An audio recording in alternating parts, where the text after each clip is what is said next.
ठाकुर जी मधुर रंग में विराज रहे हैं। तो ये सब उत्सव क्रम रहेंगे। कल से लड्डू होली, जलेबी होली, कुंज की होली, ब्याह की होली और अंतिम दिन गौशाला में नौका विहार, रंग होली और डोल, ये 3 क्रम एक साथ होंगे ठाकुर जी के।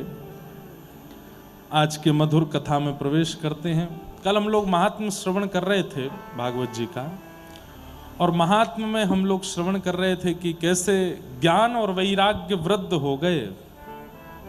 तब भागवत जी की कृपा से ज्ञान और वैराग्य पुनः युवान हुए। श्रीमद् भागवत जी के महात्म में एक प्रसंग ऐसा आता है कि प्रेत योनि में अगर कोई व्यक्ति चला जाए तो उसे भी भागवत की कथा मुक्त कर देती है।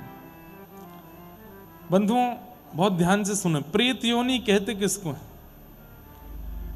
जिसे नरक में भी स्थान ना मिलता हो उसे प्रेत योनि मिलती है। हमारे यहां सबसे बुरा नरक जाना माना जाता है, लेकिन लोग बाग इस बात को जानते नहीं, जिनको नरक में भी स्थान नहीं मिलता उनको प्रेत बनना पड़ता है। जयपुर के पास में एक जगह पड़ती है दौसा, दौसा है ना, दौसा की एक कथा है। भक्तमाल जी में प्रसंग बताते हैं। वहां के एक भक्त हुए, उनका नाम था श्री रंग जी। क्या नाम था? रंग जी। रंग जी उनका नाम था। उनके विषय में एक चरित्र हमने पढ़ा है कि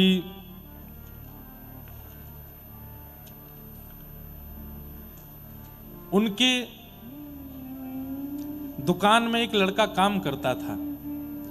इतना व्यभिचारी था, इतने गलत काम किए उसने अपने जीवन में, किसी कारणवश उसकी मृत्यु हो गई। तो मृत्यु होकर के उसको नरक मिला। नरक मिलने के बाद में इतना बड़ा पापी था वो कि यमराज ने उसको नरक में पापियों का और यम के दूतों का सरदार बनाया उसको। मतलब जो नरक में लोगों को पकड़ पकड़ के लेके जाते हैं, ऐसे यमदूतों का सरदार बनाया उसको। रंग जी की दुकान में काम करने वाला व्यक्ति। तो उसके पास में लिस्ट होती थी कि आज कितने लोगों को लेके आना है, कहां कहां से लेके आना है। तो उनमें से लिस्ट में एक नाम फिर से दौसा के एक व्यक्ति का आया। उसने मन में विचार किया कि मेरे गांव में जहां मेरा पूर्व जन्म हुआ वहीं मुझे लेने के लिए जाना है किसी को, तो क्यों ना जाते जाते मैं अपने सेठ जी से मिल के आऊंगा एक बार। तो रंग जी अपने दुकान पे बैठे थे, तो बैठे बैठे उनकी जैसे नेत्र खुले। भजन पूजन नहीं करते थे, पैसा कमाने में ही रुचि ज्यादा थी उनकी। इतने में ही उनकी आंख लग गई थी। आंख लग के थोड़ी देर में खुली तो वही लड़का जो दुकान में काम करता था, जिसकी 6-7 महीने पहले मृत्यु हो गई, वो सामने बैठा है। सेठ जी तो घबरा गए, बोले कोई सपना है क्या है भैया? तुम्हारी तो प्राण जा चुके हैं, अब तुम कैसे बैठे हो? उसने कहा सेठ जी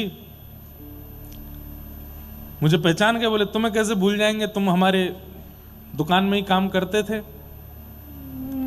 बोले सेठ जी मेरी मृत्यु हो गई, और मृत्यु होने के बाद मैं यमलोक गया। यमराज जी ने जब मेरे जीवन में किए हुए, मेरे द्वारा किए गए कर्म देखे, तो उन्होंने कहा भाई ये इतना उच्च कोटि का पापी है, इसको तो अपने दूतों का मैं सरदार बनाऊंगा। तो आजकल मैं यमराज जी के दूतों का सरदार हूं। अच्छा क्या करते हो? बोले मैं नगर नगर जा जा करके पापियों को उठा के लाता हूं। तो दौसा में वो 4 नंबर गली में एक व्यक्ति रहता है ना, उसकी मृत्यु होने वाली है। 5 मिनट थे तो मैंने सोचा आपसे मिल जाऊं थोड़ा, ये सत्य घटना है। तो सेठ जी बोले उस व्यक्ति की मृत्यु होगी, मैं कैसे मानूं कि तुम सत्य बोल रहे हो? बोले अभी ना एक बैलगाड़ी निकलेगी यहां से। बोले हाँ, उसके सींग पे जाके मैं बैठ जाऊंगा, सोई वो पागल हो जाएगा। और वो बैलगाड़ी गाड़ी छोड़ करके बैल अकेला भागेगा, और तभी वो सामने 4 नंबर गली वाला व्यक्ति निकलेगा, उसके पेट में जाके वो सींग मारेगा, उसकी मृत्यु हो जाएगी। वहीं से उसको लेके मैं यमलोक जाऊंगा। फिर की मृत्यु हो जाएगी, वहीं से उसको लेके मैं यमलोक जाऊंगा। फिर सेठ जी बोले तुम हमसे मिलने क्यों आए, पहले ये बताओ।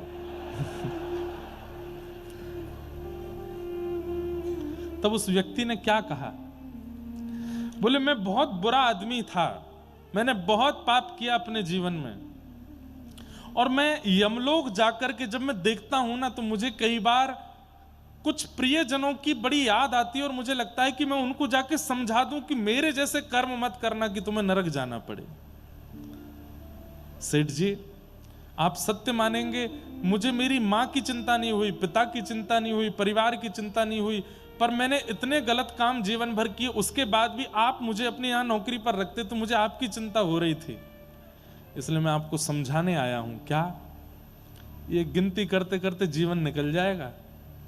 अगर एक अपराध भी आपका रह गया ना जीवन में, तो नरक आना पड़ेगा, और नरक बहुत बुरा है। इसलिए सेठ जी मैं आपको समझाने आया हूं, भजन कीजिए, आज से भजन शुरू कर दीजिए।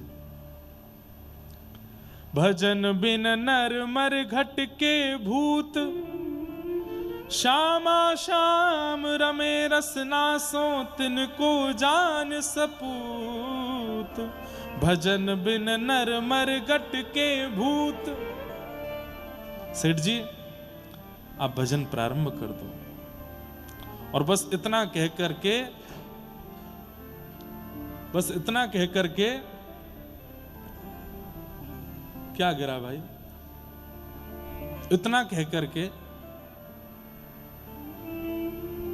जब कथा होती है ना, तो आपको लगता है कि आप ही लोग बैठे हो, नहीं, कई दिव्य चेतनाएं भी कथा सुनने आती, और कथा सुनते सुनते जब दिव्य चेतनाओं का गमन होता है ना, तो वो कुछ हिला डुला करके जाते हैं। देखो हम जा रहे हैं, हमारी मुक्ति हो रही है, बस व्यास जी के सिर पे ही मत कूद पड़ी हो। तो सेठ जी को समझाया कि सेठ जी भजन में लग जाइए, और इतना कह करके बोले देखिए अब क्या होगा। इतने में ही वो बैलगाड़ी निकली, और अचानक से बैल पागल हुआ, गाड़ी से निकल के भागा। 4 नंबर वाला गली का वो व्यक्ति बाहर आया, उसके पेट में जाके सींग पड़ा, और ये सब सेठ जी देख रहे थे, जो कि 10 मिनट पहले उनको पता था कि ऐसा होने वाला है। उसी दिन वो रंग जी नाम के जो सेठ जी थे, इतने भजन में प्रवृत्त हो गए कि उनका नाम राजस्थान के भक्तमालों में लिखा गया। अद्भुत भक्त हुए, खूब भजन किया, खूब नाम किया। तो इसलिए प्रेत योनि जो है ये उनको प्राप्त होती है जिनको नरक में भी स्थान नहीं मिलता। प्रेत कौन बनता है?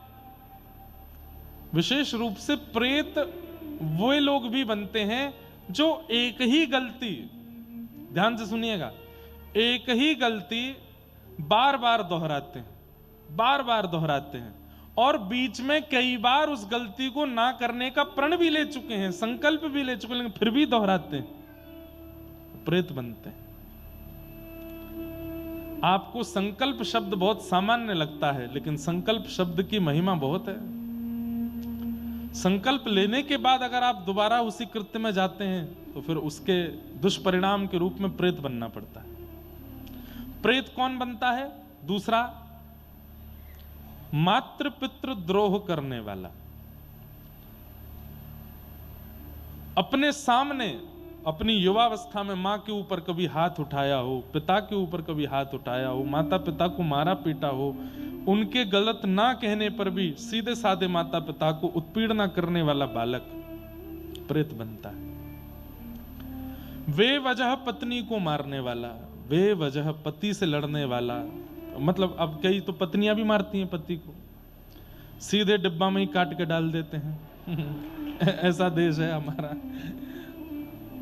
आजकल पिछले कुछ सालों से ये केस भी आ रहे हैं, बक्सा में डाल दिया, ड्राम में डाल दिया, क्या क्या कर देते हैं। जब मार ही दिया तो फिर प्रेत योनि तो निश्चित कंफर्मेशन है, विदाउट वीजा एंट्री मिलेगी प्रेत योनि में।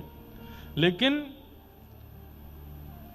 वे वजह पत्नी पर हाथ उठाने वाले, वे वजह पति को उत्पीड़ित करने वाले, ऐसे दंपति भी प्रेत योनि में जाते हैं। पर भाई ये छोटी मोटी नोक झोंक भी नहीं कह रहा हूं मैं। कई लोग बाग बड़े चतुर हैं, इस पूरी आधी वीडियो को काट के पति पत्नी को सुनाएगा, देखो क्या कह रहे हैं महाराज जी, तू लड़ती है मुझसे, प्रेत नहीं बनेगी। कहीं पत्नी पति को सुना, वो छोटी मोटी नोक झोंक प्रणय कलह तो सब जगह होता ही है, वो तो बहन भाई में भी होता है, वो तो बच्चे और पिता में भी होता है, वो तो पति पत्नी में भी हो, अच्छा है। पर वे वजह की बात पर इतना करना कि मार पीट तक आ जाना, उठा फटक कर देना, इतना घर का माहौल, छोटे छोटे बच्चे देख रहे हैं उनके सामने इतना दुष्कलेश करना, ये सब इतना दुष्कलेश करना, ये सब प्रेत योनि के लिए तैयारी। मतलब प्रेत योनि के जो भी प्रेतराज होते होंगे ना, वो देखते होंगे कौन उपद्रव सबसे ज्यादा है, उसको हम अपने यहां लेके आएंगे, उसको हम अपने यहां बनाएंगे। तो प्रेत योनि में जाने वाले लोगों के लक्षण हैं, वेदों की अवहेलना करने वाले, गौ हत्या करने वाले, गौ मांस खाने वाले, इसके अलावा जो जो पाप करने वाले हैं वो सब तो पापी हैं ही, पर ये प्रेत योनि के अधिकारी हैं। किसी कन्या के साथ, स्त्री के साथ दुष्कर्म की चिंतन भी करने वाले, ये सब प्रेत योनि में जाते हैं, मृत्यु के पश्चात प्रेत बनते हैं। बहुत सारे पाप हैं, इन सब पापों का परिणाम भोगना पड़ता है। उनमें भी कई प्रेत ऐसे हैं जिनको श्रीमद् भागवत की कथा अगर सुना दी जाए तो वो अपनी प्रेत योनि से मुक्त होकर के भगवत धाम जाते हैं। उनमें से पितृमातृ दूषकाः, माता पिता से द्रोह करने वाला यदि प्रेत बन गया है तो वो भागवत जी की कृपा से मुक्त हो सकता है। आप कहेंगे महाराज जी मुक्त होना ही क्यों, उसको रहने ही दो प्रेत योनि में। अरे नहीं, वो प्रेत बन गया ये बहुत बड़ा दंड है उसके लिए। प्रेत को 24 घंटे इतनी पीड़ा रहती है जैसे हजारों बिच्छू उसको डंक मार रहे हों, इतनी पीड़ा में वो रहता है। उसे मुक्त होने का अधिकार केवल और केवल भागवत जी से प्राप्त होता है। तब नारद जी महाराज बोले कि आप इसका कोई प्रमाण दे सकते हैं? बोले हाँ, एक आत्मदेव नाम का ब्राह्मण था, उसके संतान नहीं थी, वो आत्महत्या करने जा रहा था। तभी एक संत ने कह दिया कि ये फल अपनी पत्नी को खिला देना, तुम्हारे घर में संतान होगी। फल पत्नी ने नहीं खाया, गैया को खिला दिया। तो गाय के गर्भ से जिस बालक ने जन्म लिया उसका नाम हुआ गोकर्ण, और पत्नी ने अपनी सहेली के बच्चे को गोद लिया था, पति को बिना बताए, उसका नाम रखा धुंधुकारी। वही बालक बड़े होकर के इतना उद्दंडी हुआ कि माता पिता को मारने लगा। मां ने कुआं में कूद के प्राण त्याग दिए, पिता ने वन में जाकर के भागवत जी का पाठ करते हुए प्राणों को ठाकुर जी में विलीन कर दिया, और वो बालक अपनी युवावस्था में दुष्कर्मों के कारण मरने के बाद प्रेत बना। ऐसा प्रेत बना कि गया श्राद्ध से भी उसकी मुक्ति नहीं हुई। तब गाय के गर्भ से जन्म लेने वाले श्री गोकर्ण जी महाराज ने सूर्य नारायण भगवान से पूछा कि वो कैसे मुक्त होगा, इतनी भयंकर प्रेत योनि से कैसे निकलेगा। तब कहा श्रीमद् भागवत की कथा करो, श्रीमद् भागवत का सप्ताह वाचन करो। श्रीमद् भागवतान मुक्ति सप्ताहम वाचनम कुरु।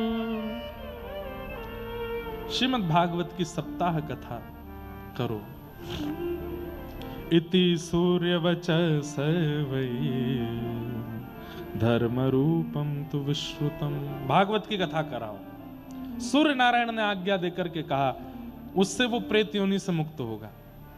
तब सूर्य नारायण की आज्ञा से गोकर्ण जी महाराज ने भागवत की कथा की और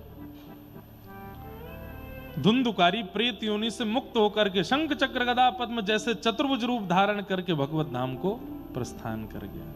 तो कथा की विशेषता कि अत्यंत भयानक प्रेत योनि में भी जो पड़ा होगा वो मुक्त हो जाता है। मेरे मन में एक बात आती है कि प्रेत योनि में पड़ा हुआ व्यक्ति जब मुक्त हो जाता है तो हम तो जीवित हैं, हम मुक्त नहीं हो सकते। भागवत जी की कृपा से हम तो जीवित हैं।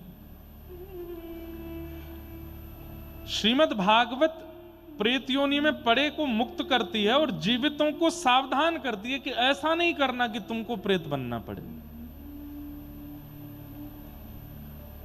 इसलिए भैया ऐसी भागवत जी को हम बारंबार प्रणाम करते हैं, तो इस भाव से, इस प्रकार से हमें मुक्त करती है।